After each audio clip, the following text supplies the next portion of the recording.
Nah, karena tanah kosong tempat jin ini tinggal itu udah dibangun musola, selain marah, kalian tahu kan, di sebelah musola itu nggak jauh itu ada rumahnya si Tante Ami. Nah, nengok rumahnya digusur kayak gitu, pindahlah dia. Kemana? Ke kamar depannya rumah Tante Ami. Assalamualaikum warahmatullahi wabarakatuh. Halo semuanya, kembali lagi bersama aku Dea Octavia dalam sesi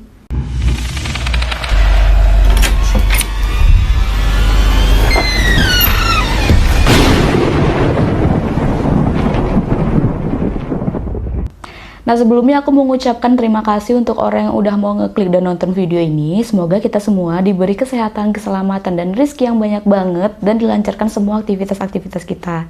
Amin. Nah, sesuai yang ada di judul, kali ini kita bahas horor lagi. Ya nggak apa-apa ya, mumpung bulan suci Ramadan, kan setan-setan tuh katanya pada dikurung, jadi kita bebas deh julitinya. Di video kali ini aku akan menceritakan tentang perjumpaan sebuah keluarga dengan sosok kiai yang berdomisili di tanah kosong di sebelah rumahnya. Jadi cerita ini merupakan pengalaman dari Tante Ami, di mana nama dan domisili tempatnya itu bakalan aku samarin, supaya kita terhindar dari hal-hal yang tidak aku inginkan. Karena kalau nyebutin nama lokasi aslinya, kita takut jadi kenapa-napa ya kan? Cerita ini dimulai kisaran pada tahun 1970-an di sebuah daerah yang berlokasi di Sumatera Utara. Lebih rincinya nih, nah jadi rumah orang tua Ami itu ada di PTPN tersebut, karena emang orang tua Ami juga bekerja di PTPN. Kayak jatuhnya sebuah desa yang ada di PTPN. Nah, kalau kita klarifikasi ini, sebenarnya Tante Ami itu anak keempat dari 4 bersaudara, di mana semuanya itu anak perempuan. Tapi kalau dihitung nih dari yang hidup sampai yang udah meninggal, sebenarnya Tante Ami itu adalah anak ke-6 dari 6 bersaudara. Kenapa bisa kayak gitu deh? Karena ya 2 kakak Ami atau which is anak ke-4 dan anak ke-5 itu udah meninggal dunia duluan. Dan meninggalnya itu pas pada masih bayi-bayi. Nah, kebetulan Ami ini adalah suku Jawa, di mana mereka masih memeluk Jawa yang kental gitulah. Pasti setiap 2 kepulangan kakak Tante Ami ini memiliki penjelasan non-medisnya. Medisnya ada nih, non-medisnya ada. Nah, kalau medisnya, kakak-kakak Ami yang meninggal duluan ini pada masih bayi, ya kayak biasa lah, mungkin bayinya ini nggak kuat, sering sakit-sakitan, terus kayak nggak kuat gitu nahan sakitnya, jadi meninggal. Penjelasan non-medisnya setelah ditanya sama orang pintar, ternyata anak ketiga nih, which is Tante Ika, kita bilang aja namanya itu, nggak cocok nih punya adik lagi. Jadi setiap ada adik baru, pasti bayinya ini selalu sakit-sakitan lalu meninggal dunia. Itu penjelasan non-medisnya ya. Hingga pada tahun 1980-an, Tante Ami lahir. Nah, kurang lebih keadaan Tante Ami pada saat itu sama sih, kayak 2 orang kakaknya yang udah meninggal dunia tersebut. Pas bayinya tuh kayak sakit-sakitan, sering nangis, sering rewel gitu kan. Sampai kayak orang tua Tante Ami ini kayak udah ikhlas gitu lah kalau misalnya anaknya emang mau diambil lagi. Kalau aku ngelihatnya kayak trauma orang tua gitu, karena emang udah 2 anak yang meninggal. Terus lihat anak yang sekarang juga sakit-sakitan gitu kan, kronologinya sama kayak anak-anak sebelumnya, sakit-sakit, rewel gitu. Jadi kayak orang tua Ami ini udah mengikhlaskan gitu lah kalau emang si Tante Ami ini emang mau pergi gitu kan, emang mau diambil sama yang di atas. Sampai-sampai pada saat itu ayahnya Tante Ami sampai ngomong, "Kue ere urep ya urep, kalau ora ya ora," gitu. Kalau bahasa Indonesianya, kamu kalau mau hidup ya hidup, kalau enggak ya udah gitu. Kayak emang ayahnya Tante Ami ini kayak udah mempasrahkan segalanya gitu sama rencana yang di atas. Nah, tapi alhamdulillahnya Tante Ami itu kayak lebih kuat daripada bayi-bayi sebelumnya. Tante Ami itu berangsur-angsur membaik dan sembuh, meski masih sering sakit-sakitan dan suka rewel juga, ya namanya bayi ya kan. Nah, aku informasikan sedikit ya desa tempat Tante Ami tinggal. Jadi, Tante Ami itu tinggal di sebuah desa yang ada di PTPN, di mana desa itu terletak di sebuah lembah. Di mana kiri dan kanan desa tersebut itu kayak tanah tinggi dan di atasnya itu kayak pohon-pohon rambung. Kalau pohon-pohon rambung itu sama dengan kayak pohon-pohon karet ya. Sama lah itu, pohon rambung, pohon karet sama. Karena pada saat itu PTPN tersebut memproduksi getah karet, jadi yang ditanam itu masih pohon-pohon rambung atau pohon-pohon karet. Kebayang nggak situasi pohon-pohon karet itu di sekeliling desanya Tante Ami? Itu pasti ada suara-suara binatang khas di situ, kayak cenggeret namanya. Sama emang kayak masih rimbun gitu loh desanya pada tahun 1980-an itu. Nah, di desa tempat Tante Ami tinggal itu ada mengalir sebuah sungai, di mana sungainya tuh banyak sih namanya, tapi karena emang satu aliran, kita bilang aja ya satu aliran, nanti nama-namanya tuh di akhir aja ceritanya.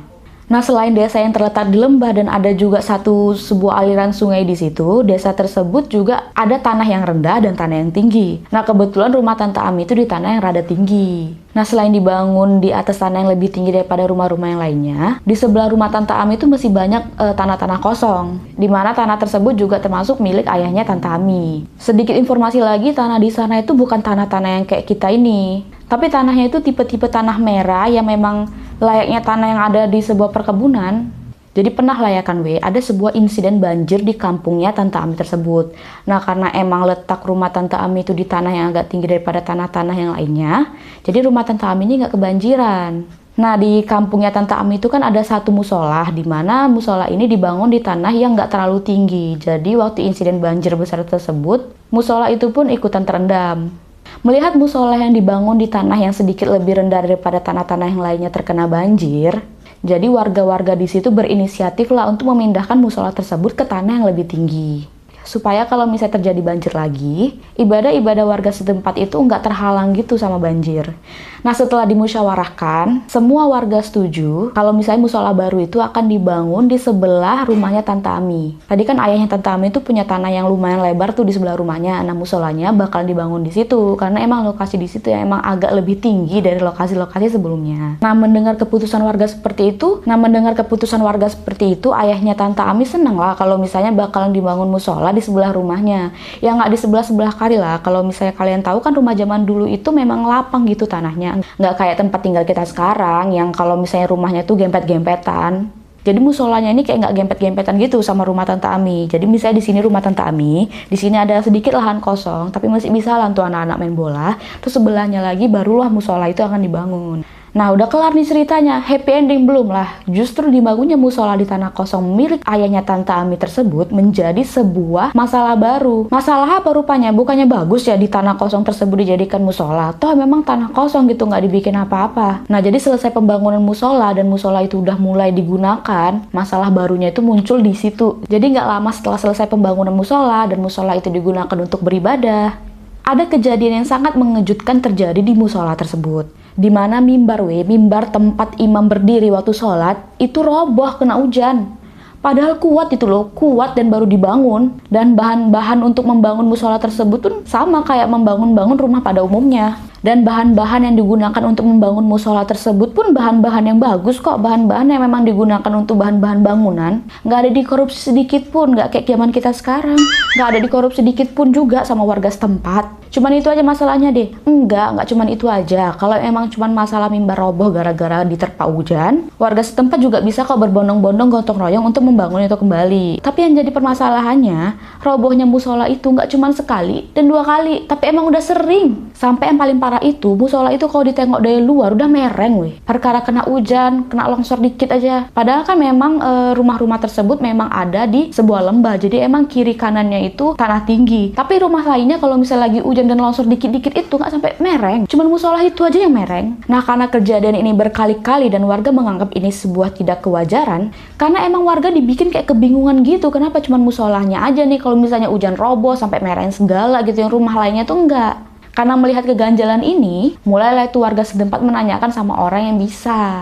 Nah, setelah ditanya sama orang tua atau orang pintar, ternyata di tanah tempat dibangunnya musola tersebut, ada sosok jin yang berbentuk kiai yang menempati tanah tersebut. Jadi jin ini marah kalau rumahnya itu dibangun musola, makanya lah dibikinnya kayak gitu. Sosok jin ini aku juga nggak tahu ya dia jin muslim atau enggak. Memang katanya sih bentuknya seperti bentuk kiai, tapi nggak tahu jin muslim atau enggak. Rasaku jin jahat, karena kalau misalnya dia jin muslim tapi nggak jahat, nggak mungkin dibikinnya musola sampai kayak gitu kan. Nah, karena tanah kosong tempat jin ini tinggal itu udah dibangun musola, selain marah, kalian tahu kan di sebelah musola itu nggak jauh itu ada rumahnya si Tante Ami. Nah, nengok rumahnya digusur kayak gitu, pindahlah dia kemana? Ke kamar depannya rumah Tante Ami. Dimana rumah Tante Ami itu kan ada kamar tuh, kamar itu ada 3. Nah, jadi jin ini, merinding aku ya.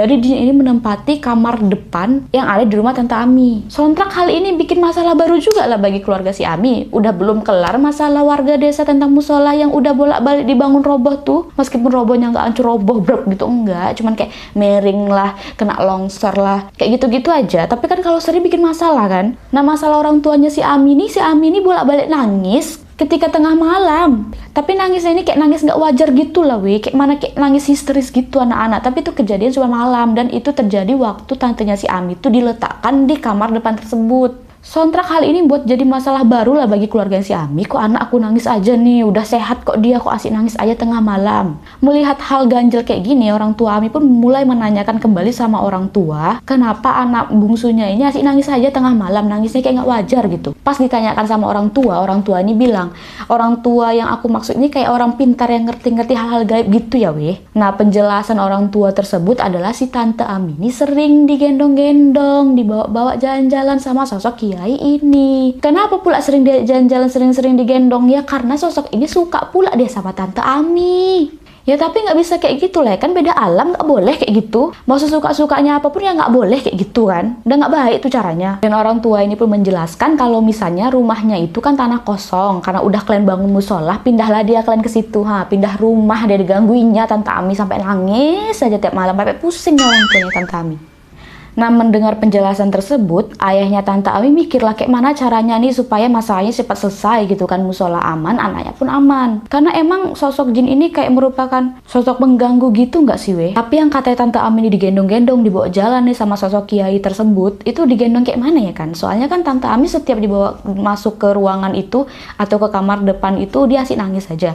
Apa diajak jalan-jalan dengan cara apa gitu? Kurang tahu aku ya weh. Jangan kalian tanya aku. Kalian tulis aja di kolom komentar bagi yang tahu ya. Karena aku juga penasaran kok bisa dia katanya dibawa jalan-jalan, padahal emang fisiknya itu enggak, memang ada di kamar depan gitu. Cuman emang nangis-nangis aja, rewel-rewel aja.